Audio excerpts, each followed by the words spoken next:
김건희 씨와 관련한 무속 논란이 이어지고 있습니다. 과거 김건희 씨와 상담을 한 적이 있는 무속인 한 분을 모셨습니다. 안녕하세요. 안녕하세요. 예.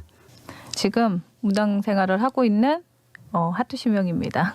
몇 년째 하신 거? 23년 됐어요. 김건희 씨와 상담을 하신 적이 있다고요? 이거 언제입니까?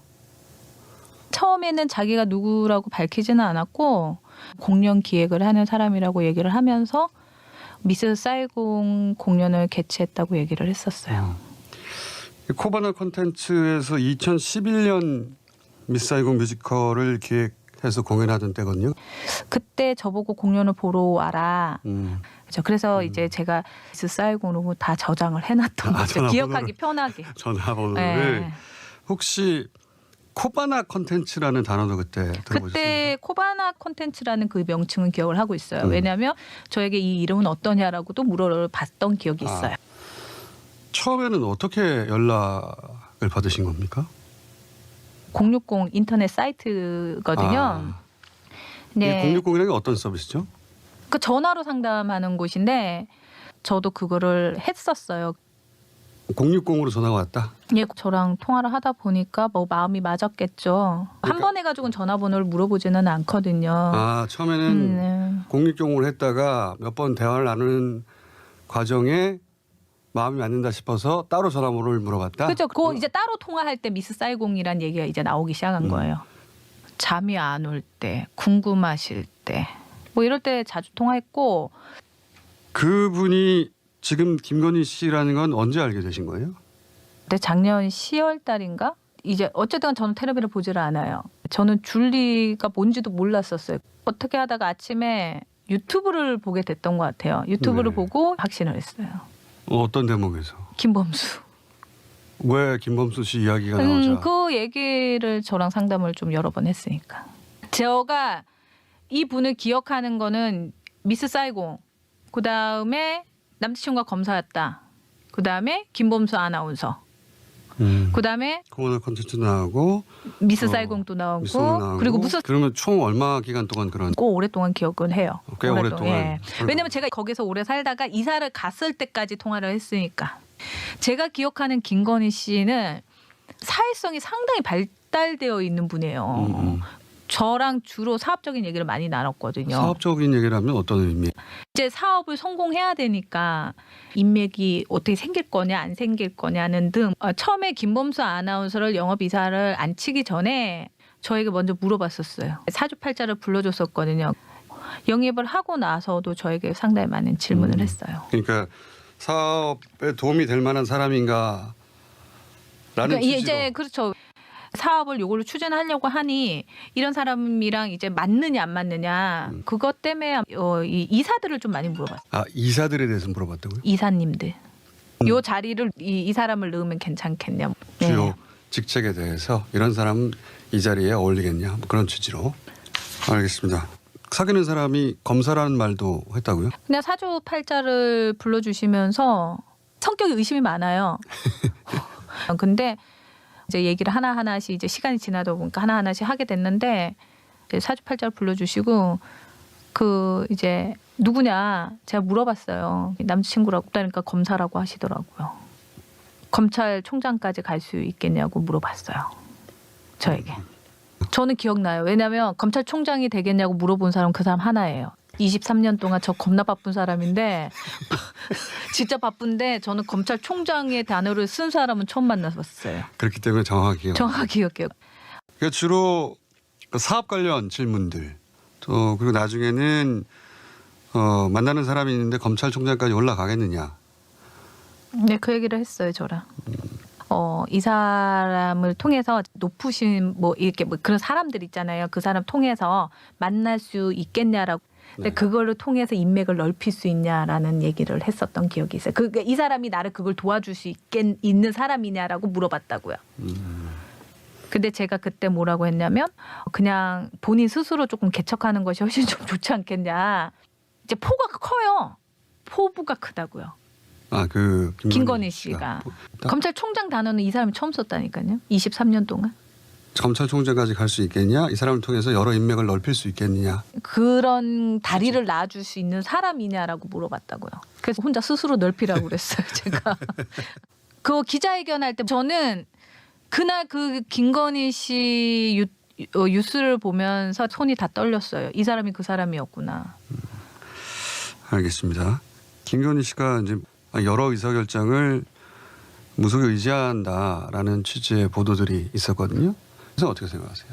이 김건희 씨를 기억하는 단어는 뭐냐면 너무 남에 대해서 물어보는 경향이 좀 있긴 했어요. 유별나게 특정 인물을 자주 물어보셔서 제가 그래서 더 기억을 하는 거죠. 김건희 씨가 뭐 무속인한테 너무 의존을 한다. 그래서 제가 찾아보니까 그 논문도 좀 그쪽으로 좀 쓰셨더라고요. 그러셨죠. 예, 그때 당시에도 저에게 상담했던 기억을 보면 그냥 점을 보시는 거 있잖아요. 뭐 궁금한 거 있으시면 전화해서 물어보는 거. 그때마다? 네. 근데 김건희 씨가 절에 다녔어요. 그건 어떻게 하셨어요? 김건희 씨가 말씀을 하셨었어요. 자기는 절에서 다녀서 뭐 이렇게 기도하는 것도 절에서 하신다고 하셨었어요. 저에게 절에서 만났다고 하셨었어요. 남자친구를? 네. 무정 스님이라는 분이 진짜 스님은 아닌데 소개해줬다고 하니 그걸 이제 절에서 만났다고 표현했을 수도 있겠죠. 네, 절에 다닌다고 하셨었어요. 이제 자기는 절에서 기도한다. 어떤 절인지 모르시죠? 안 물어봤어요. 관심이 없어서 제가. 비용은 얼마나 됩니까? 060이라는 거는 이 초당 계산이 돼요. 초당. 근데 처음에 이제 060을 보고 전화를 했다면 거기 등록된 다른 분들에게도 전화했을 개연성이 거기는 한 사람으로 그치지 않거든요. 절대로.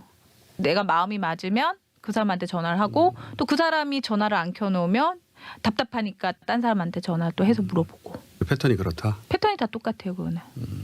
궁금한 것만 물어보면 또 딴 사람한테 가서 또 확인하고.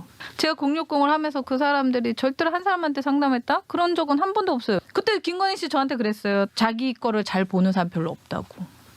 다른 사람들하고 해봤는데. 네. 다른 무당이 자기 거를 잘 못 본다고 얘기했죠.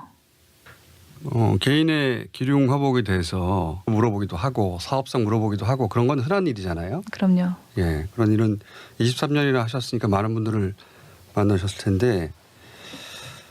그러니까 저도 고지식한 거일 수 있어요.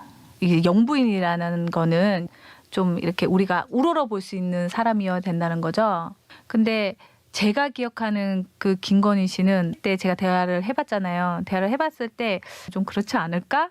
좀 구체적으로 말씀해 주신다면요.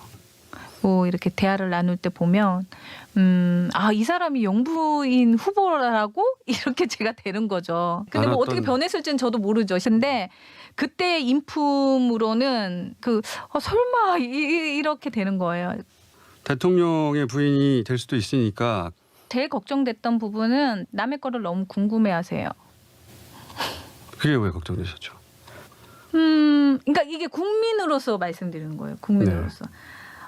남의 것을 너무 궁금해하시니까 이제 나라를 걱정하고 살아야 되는 거잖아요. 예. 근데 남의 것을 자꾸 궁금해하시면 그게 어떤 점에서 걱정이 되시는 겁니까? 그때 남의 것에 더 관심을 많이 가지는 분들이 욕심이 많거든요. 일단 의심이 많은 사람들이에요.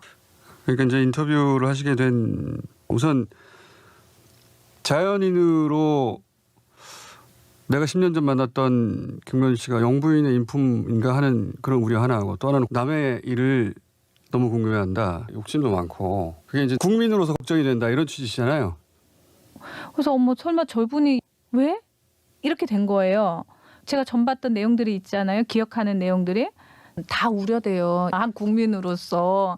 그러니까 제가 너무 당황스러웠던 거예요. 내가 상담했던 내용 중에 좀 하여튼 그래서 그런 인품이 과연 이런 거죠. 제가. 하여튼 자세히 말씀하실 수는 없는데 그때 상담했을 때 받았던 여러 가지 인상이 있는데 영부인에 어울리는 분은 아니구나라고 개인적인 판단을 하신 대목이 하나 있고. 네. 그리고 이제 남의 일을 계속 물어본다는 건 좀 더 구체적으로 풀어보자면 의심이 많다. 그리고 또 하나는 욕심이 많아서 이것도 가지고 싶고 저것도 가지고 싶으니까 남의 것에 관심이 많아지는 거죠. 그게 공적 영부인의 자리에는 좀 걱정이 되는 대목이어서. 네, 그렇죠. 사주를 상당히 많이 믿는 편이에요. 정말 많이 믿고 직원이 들어올 때 아니면 뭐 자기가 궁금할 때 그때마다 저에게 상담 의뢰를 한다는 거는 이런 사람이 영부인 후보로 나왔을 때 좀 회의감이. 알겠습니다. 자, 걱정되시는 점은 그렇고요. 혹시 이런 오해는 풀고 싶다. 일단 유튜브를 올리게 된 계기는 다른 뜻은 없어요. 이 사람 인생이 이렇게 바뀌었더라. 여러분들도 아마 열심히 살다 보면은 희망의 꽃이 필 것이다라는 그런 메시지였는데 제가 돈을 받고 거기를 팔았다. 어떻게 하다 무당이 정치판에 들어갔냐. 근데 사실은 저는 정치에 1도 관심이 없어요. 저는 국민의힘 편도 아니고 민주당 편도 아니에요. 김건희 씨를 욕되게 하려고 올린 것도 아니었고 이게 어떻게 하다 보니까 기사로도 뜨고 이제 그렇게 돼버렸는데 제가 여기에 또 인터뷰를 엉하게 된 거는 그냥 이 말 저 말 서로가 퍼져 나갈 바에는 그냥 제 입으로 솔직하게 제 의도를 얘기하고 그렇게 해야 되겠다라는. 본인은 정치적 의도가 전혀 없고. 그렇죠, 없어요. 네. 근데 이제 말 나온 김에 그렇다면 본인의 입으로 깔끔하게 정리하고 네, 싶어서. 깔끔하게 정리하고 싶었고. 알겠습니다. 네. 걱정되시는 지점도 있고 인생이 이렇게 바뀔 수도 있다. 그 점도 알려주시고 싶었던 거고. 알겠습니다. 그리고 또 거기 인터뷰에 보면은 영부인 깜이 아니다. 저 깜이라는 단어는 안 써서 영부인이 되면 안 되지 않겠어? 이 단어는 썼어요. 품이라는 게 있지 않냐고요. 품이. 예. 근데 이분은 이거를요 제가 인터뷰 상담한 내용을 말을 해야 되기 때문에. 상담 내용을 빼고. 근데 그런 사람이 과연 영부인이 됐을 때 되면 되겠냐 이거예요 그냥. 그때 상담하면서 주고받은 여러 가지 이야기들이 영부인의 품위는 아니다. 네. 욕심이 많았다. 욕심 많아요. 사업적으로 성공하고 싶어하는 그 욕심이 너무 커요. 그건 뭐 그럴 수 있죠. 아니요. 욕심이 크다고요. 그냥 머릿속에 온통 성공하고자 하는 거. 과연 거기에 갔을 때 그 위치에 올라갔을 때 될까? 이런 생각을 한 거죠 제가. 될까라는 것은 이제 그 자리에 어울리게 일들을 처리할까 뭐 그런 걱정이신. 네 맞아요.